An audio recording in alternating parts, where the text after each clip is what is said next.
लगातार की जाने वाली साधना है। इस साधना में साधक स्वर्ग लोक में बसने वाली किसी अप्सरा को अपने मंत्र जाप से प्रसन्न करने का प्रयास करता है। जैसा कि नाम से ही स्पष्ट है, अप्सरा एक सुंदर स्वरूप स्त्री है जो देवलोक में रहने वाली नृत्यांगना है।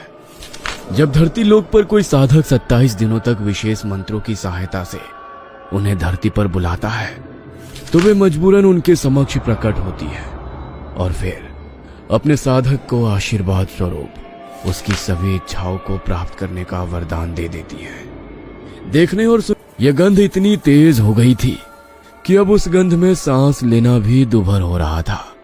देखते ही देखते चारों ओर ठंड बढ़ने लगी। वातावरण में अब इतनी ठंडक थी कि आकाश का शरीर नीला पड़ने लगा था। कुछ ही देर में किसी स्त्री का भयानक अट्टहास उसके चारों ओर गूंजने लगा। आकाश इस समय जो कुछ भी महसूस कर रहा था वो उसकी कल्पना से परे था। उसने तो एक अप्सरा को पाने के लिए गया था।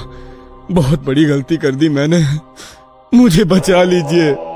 आकाश की किस्मत अच्छी थी कि वो समय रहते एक सिद्धि तांत्रिक के पास पहुंच गया था। बाबा ने अपने तंत्र बल से आकाश को उस पिशाच से मुक्ति दिला दी। पिशाच से मुक्त होने के बाद बाबा ने 5 दिन तक आकाश के हाथों एक यज्ञ कराया और अप्सरा साधना में हुई सभी भूलों के लिए क्षमा याचना करवाई। तब जाकर आकाश की हालत में धीरे धीरे सुधार होना शुरू हुआ। आकाश की जान बच सकी ये भी एक चमत्कार ही था, क्योंकि आकाश को बाधा मुक्त करने के बाद अचानक बाबा दिखाई देने बंद हो गए। बाबा कहाँ गए, कब गए, ये राज भी कोई नहीं जानता था। आकाश को मानो एक नया जीवन मिल गया था। स्वस्थ होने के बाद आकाश ने अपना बचा जीवन धर्म और आध्यात्मिक सहारे गुजारने का प्रण लिया।